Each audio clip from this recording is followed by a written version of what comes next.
తండ్రులు తప్పించుకుంటున్నారు బాధ్యత తీసుకోకుండా. పిల్లలు పెంచే బాధ్యత తల్లిది, తండ్రిది. ఇంట్లో పని కానీ, వంటింట్లో పని కానీ, లేకపోతే పిల్లల పెంపకం కానీ ఇద్దరూ సమానంగా చూసుకోవాల్సిన అవసరం ఉంది. ఇక్కడుండే వాళ్ళల్లో తల్లులు ఒకసారి చేతుల పైకి ఎత్తండి. తల్లులందరూ ఓకే, చేతులు దించండి. ఇప్పుడు తండ్రులు చేతుల పైకి ఎత్తండి. తక్కువ ఉన్నారు మీరు, బాధ్యత తీసుకోవడం లేదు.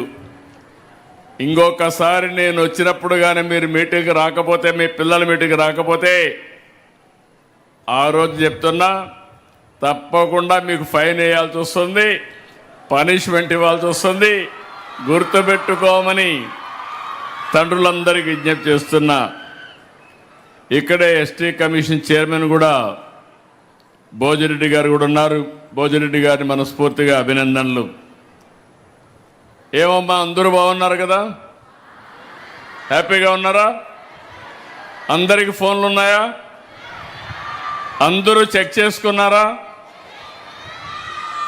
ఎంతమంది పిల్లలుంటే అంతమందికి డబ్బులు పడ్డాయా లేదా అని అడుగుతున్నా. పడ్డాయంటే గట్టిగా చప్పట్లు కూడా రంపచోడవరం మొత్తం వినపడాలి.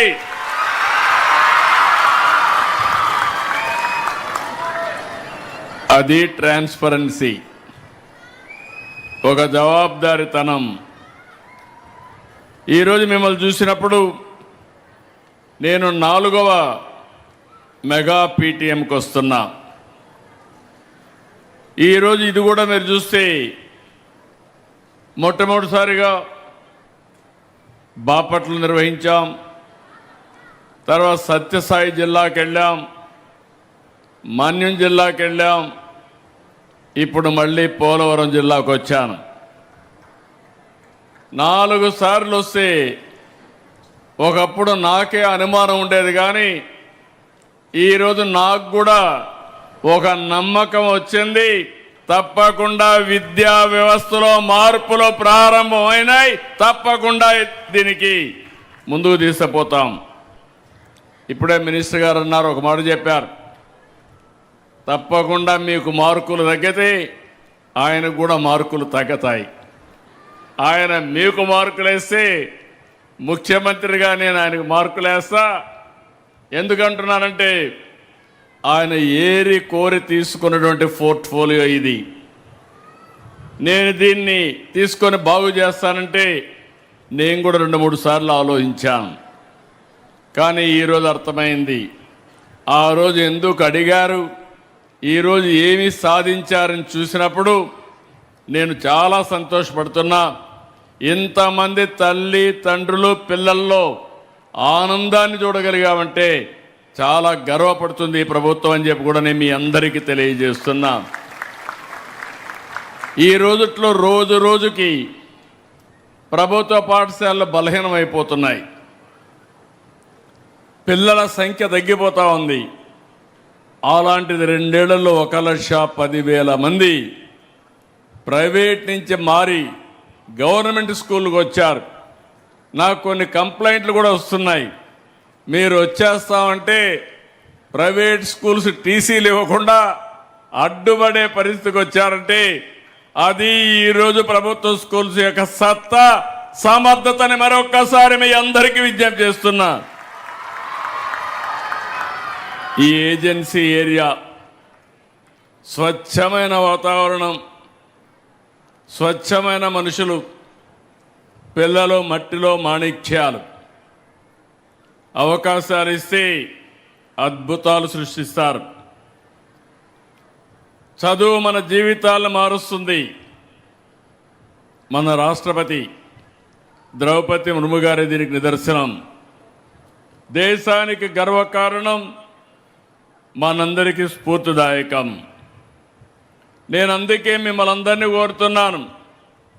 చాలామందికి అనుమానం ఉండేది, తల్లికి వందనం ఇవ్వగలుగుతామా, ఇస్తే లాభం ఏంటని. ఈరోజు మీరు ఒక్కసారి చూస్తే ఈరోజు కార్యక్రమంలో చాలా ఇబ్బందులు ఉన్నాయి. డబ్బులుండి కాదు ఇవ్వడం, మనసుండి ఇస్తున్నాం. నేను ఒక పర్పస్ కోసం కూడా ఆలోచించాను. అందరం ఆస్తులు ఒకప్పుడు నేను చెప్పేవాడిని. 95, 96లో మీరు పిల్లల్ని బాగా చదివించండి, మీరు పిల్లల్ని చదివిస్తే వాళ్ళు మీరు సంపాదించేదానికంటే 100 రెట్లకు సంపాదించే తెలివితేటలు వస్తాయని ఈరోజు మీ అందరికీ చెప్తున్నాను. ఆ రోజు ప్రారంభించిన ఐటీ కానీ చదువు మీద పెట్టిన శ్రద్ధ, ఈరోజు మన పిల్లలు ప్రపంచం అంతా వెళ్ళారు. ఏ దేశానికి పోయినా అందరికంటే ఎక్కువ తలసరి ఆదాయం సంపాదించే ఏకైక జాతి తెలుగు జాతి అని మరొక్కసారి మీకు తెలియజేస్తున్నా. మీరు అమెరికాకి వెళ్ళండి, ఆస్ట్రేలియాకి వెళ్ళండి, ఆఫ్రికాకి వెళ్ళండి, ఎక్కడైనా మన పిల్లలే కనపడొస్తారు. ఈరోజు నేను ఒకే మాట అడిగాను, చాలామంది తల్లులతో మాట్లాడినప్పుడు ఇక్కడే మీరు కూడా ఆలోచించాలి. ఒకప్పుడు పిల్లలు భారం, పిల్లలు పుడితే ఎట్లా చదివించాలి ఇవన్నీ అనుకునేవాళ్ళు. ఈరోజు మీరు చూస్తే 5 మంది ఉంటే 75,000, 6 మంది 90,000, 2,000 రూపాయలు స్కూల్కి ఇచ్చినా మిగిలినంతా కూడా మీ దగ్గరికి వస్తూ ఉంది. ఏ తల్లికైతే పిల్లలు ఎక్కువ ఉంటారో ఆ తల్లి అకౌంట్లో 13,000 రూపాయలు పడుతుందంటే మీ సంపాదన కంటే ఇది ఎక్కువ అవునా కాదా అని మిమ్మల్ని అడుగుతున్నా. ఏంటి పిల్లలు, మీరు కూడా మీ తల్లులకి డబ్బులు సంపాదించే పరిస్థితికి వచ్చారు. మామూలుగా ఎప్పుడో చదువుకొని పెద్ద అయిన తర్వాత ఉద్యోగం వస్తే అప్పుడు తల్లిదండ్రులు చూసుకుంటారని మిమ్మల్ని చదివించేవాళ్ళు. ఈరోజు రివర్స్ చేశాం. మీరు పుడితే భారం కాదు, నీ తల్లికి ఆదాయం. అందుకే మీ తల్లిదండ్రులు కూడా పిల్లలందరినీ బంగారం మారిగా చూసుకునే పరిస్థితి వచ్చిందంటే అది ఈ ప్రభుత్వ ఆలోచన అని చెప్పి కూడా నేను మీకు తెలియజేస్తున్నా. ఇంకొక విషయం కూడా మీకు చెప్పాలి. ఈరోజు జనాభా తగ్గిపోతూ ఉంది. అలాంటి సమయంలో ఎక్కువ మంది, చాలామందిని అడిగితే మీరందరూ చెప్తున్నారు పిల్లల్ని ఎట్లా పెంచాలని. ఈరోజు ప్రభుత్వం కూడా బాధ్యత తీసుకొని ఎవరైనా పిల్లలుంటే అంగన్వాడీకి పంపిస్తాం చిన్నప్పుడే, పేద పిల్లలందరినీ.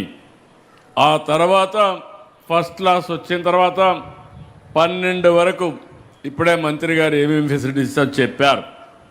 అక్కడి నుంచి మీ అందరికీ నాణ్యమైన చదువు ఇప్పించడమే కాకుండా సంవత్సరానికి 13,000 రూపాయలు మీ అకౌంట్కి, మీ పిల్లల పేరుతో 2,000 రూపాయలు స్కూల్ అకౌంట్కి వచ్చే పరిస్థితికి వచ్చింది. దీనివల్ల జనాభా కూడా నియంత్రణ అవుతుంది.